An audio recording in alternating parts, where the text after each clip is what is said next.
బడి కోసం ఊరంతా ఏకమైంది, చేయి చేయి కలుపుతూ ఐక్యంగా ముందడుగు. సొంతూరి బడిని చక్కదిద్దుకునే పనిలో క్యాసంపల్లి వాసులు.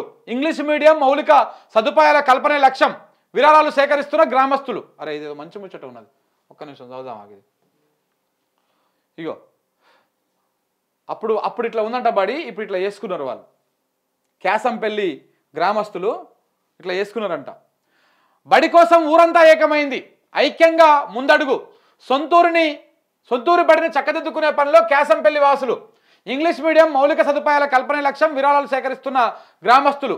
ఊరిలో గుడి మసీదు చర్చి లేకపోయినా పర్వాలేదు కానీ ఓ బడి మాత్రం ఖచ్చితంగా ఉండాలంటారు పెద్దలు. విద్యా బుద్ధులు నేర్పించే అలాంటి బడి కోసము ఈ ఊరంతా ఏకమైంది.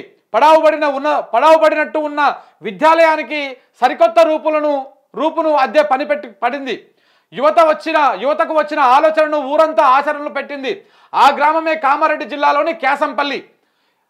ఈ ఊరిలో ఉన్న మండల పరిషత్తు ప్రభుత్వ పాఠశాల బాధ్యతను గ్రామస్తులు తమ భుజాలపై వేసుకున్నారు. ఇంగ్లీష్ మీడియంను ప్రవేశపెట్టి ఎల్కేజీ నుంచి 10వ తరగతి వరకు తరగతులు ఇతర మౌలిక సదుపాయాల కల్పన కోసం కంకణం కట్టుకుంది. గతంలో బడిలో ఉన్న 2 గదులకు తోడుగా మరో 3 గదుల నిర్మాణాన్ని చేపట్టింది. కొత్తగా గదుల నిర్మాణంతో పాటు డ్యూయల్ బెంచు, ఫ్యాను, కరెంటు, రూమ్కి రంగులు, డిజైన్లు, నేమ్ బోర్డులు ఏర్పాటు చేయడానికి సంకల్పించారు. సుమారు 3 లక్షల రూపాయలు అంచనా వేయగా స్థానికంగా ఉన్న యువత ఊరి వాళ్ళు 1.5 లక్షల వరకు పోగు చేసి పనులు ప్రారంభించారంట. ఇప్పుడు మిగిలిన డబ్బు కోసం దాతల కోసము రిక్వెస్ట్ చేస్తూ ఉన్నారు.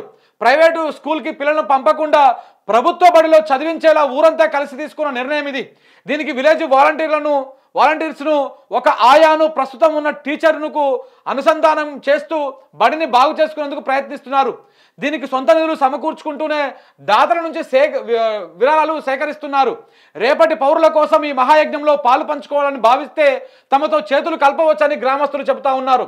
ప్రభాకర్ గౌడు, కురిమిండ్ల ఆనంద్ గౌడు, భూపతి, సంగిరాజు తదితరులు స్కూల్ బాధ్యతలు నిర్వహిస్తూ ఉన్నారు. స్కూల్కు విరాళాలు ఇవ్వాలనుకుంటే ఈ నెంబర్కి ఫోన్పే కానీ గూగుల్ పే కానీ ఏదైనా పేటిఎం కానీ చేయొచ్చు అని చెప్పేసి ఒక నెంబర్ పెట్టిరు. నిజంగా అంటే ఒక మంచి ఆశయం, ఒక మంచి పని ఇది. మనం ఎంతో ఖర్చు పెట్టుకుంటుంటాము. ఈ స్కూల్ని వీళ్ళు ఇట్లా ఉన్న స్కూల్ని ఇట్లా మార్చుకుంటూ ఉన్నారు. కొన్ని ఎక్స్ట్రా రూములు కట్టుకున్నారు, దాంతోపాటు రంగులు వేసుకుంటున్నారు, ఆ ఫ్యాన్లు, కరెంట్లు, పిల్లలు చదువుకోవడానికి బెంచ్, వాళ్ళకు మంచి ఆరోగ్యకరమైనటువంటి ఫుడ్, ఇట్లాంటివన్నీ పెడతా ఉన్నారు. 3 లక్షలు అవుతుందంట. దానికి 1.5 లక్షల వరకు ఆ ఊరోళ్ళు ఆ పోరగాలు అంతా కలిసి చేసుకున్నారంట. ఇంకొక 1 లక్షల కావాలంట వాళ్ళకి దగ్గర. ఇంకో ఇక్కడ ఫోన్పే నెంబర్ పెట్టి చూడండి. ఇగో ఇక్కడ చూడండి, ఒకసారి చూపి నరసింహ.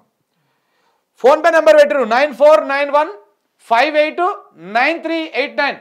ఈ స్కూల్ని కొంత వాళ్ళు రిపేర్ చేసుకోవడానికి ఇంకా వాళ్ళకి 1.5 లక్షల రూపాయలు తక్కువ ఉంది పిల్లలు చదివించుకోవడానికి. మనం తలా ఒక్కొక్క రూపాయి వేస్తా, 10 రూపాయలు వేస్తా, వాళ్ళకి సగం పడ నిధులు వస్తాయి. ఎంతో కొంత హెల్ప్ చేయండి. ఎందుకంటే ఈ స్కూల్ కదా రేపటి పౌరులను తయారు చేసేటువంటి స్కూలు. దానికి మనం చేసినా కానీ మనకు ఇంత పుణ్యమే వస్తుంది, మనకింత లాభమే జరుగుతుంది తప్ప అన్యాయం ఏం జరగదు. సో ఎంతో కొంత మీకు తోచిన సాయం చేయండి. నేను కూడా చేస్తా. బాగుంది చూడండి, మంచి కాన్సెప్ట్. అంటే వాళ్ళు యువత ముందుకు వచ్చింది. ఇవాళ రేపు యువత ఇట్లాంటి మంచి పనులు చేస్తూ చాలామందికి ఆదర్శంగా ఉండాలి.